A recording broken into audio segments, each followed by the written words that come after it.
How do I know what they need if they're not communicating? Maybe just doing things for them that they'd like without questioning them too much. Like if they're locked themselves in their room, you can make them something nice, knowing that you're there for them, or just give them a hug. You can like get them comfort things such as food or like a blanket that they like or something, just to help them cope. And then when they're more open, they'll like come to you for stuff. When you've lost a parent, or when you're a kid and you've lost kind of anyone you know, it's very confusing because it's probably the first time in your life when you're going through something as significant as losing someone. So you're going to feel a lot of emotions that you've never felt before.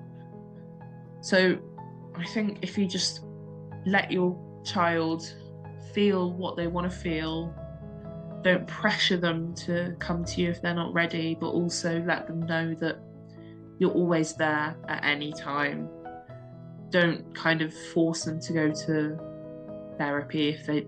I know it's hard with kids because kids like, I don't know, maybe don't force them to do things they don't want to, but kind of,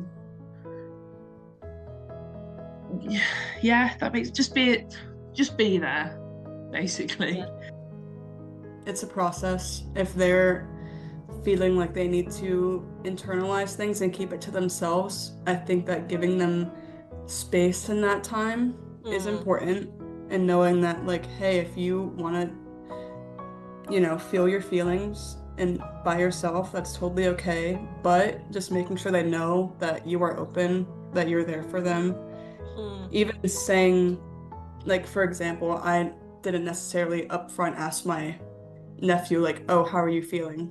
I just said, oh, this song makes me think about your dad, kind of like using those like reminders of being like, oh, like me and your uncle, me and your dad went to this place one time, it was really fun. I feel like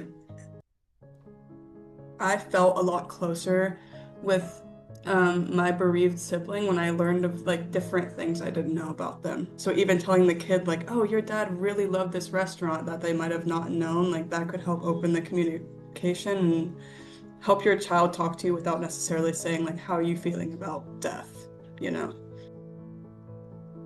say it's watch what they're doing in the rest of their lives. So if they're, slacking in school or not focusing with friends, or they're being a lot less social, you could maybe pick up on that. By being emotionally available, so maybe start off by expressing your own struggles. If you're a parent, be like, hey, I'm really struggling with X right now, and it's letting me not focus on work. And then it kind of leads into, hey, maybe you're not focusing on school, be similar vein. Kind of investigate the situation. So you need to know more before you can help him about whatever. Yeah. So say now, so we're talking about, the young person has lost someone dear to them and they're hiding away in their room, don't really want to talk. They might be feeling confused and angry and they're not communicating with me, yeah? And it's, so maybe I'm the mum or I'm the aunt. How can I reach out to you when you're shut away and you're not talking to me? Is like, try slowly, just not too fast and like quick to the point. Just try slowly.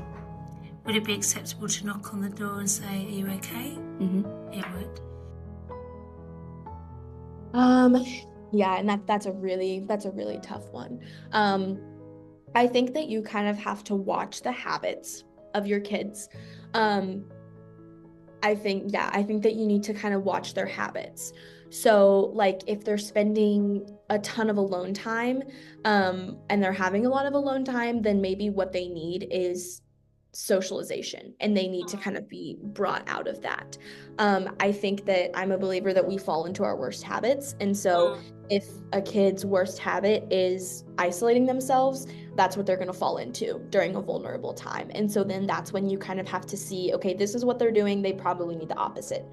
They're just not willing to do that. They don't have enough strength to do that right now.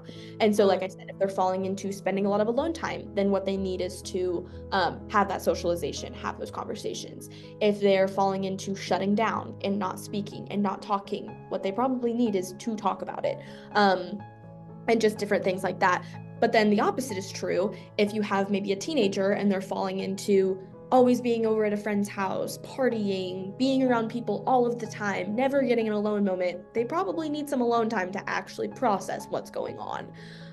And so I think like I said, it really depends on the kid. But I think, like I said earlier, like we fall into our worst habits whenever we're vulnerable. And so we have to tune into what those worst habits are and then pull them out of that.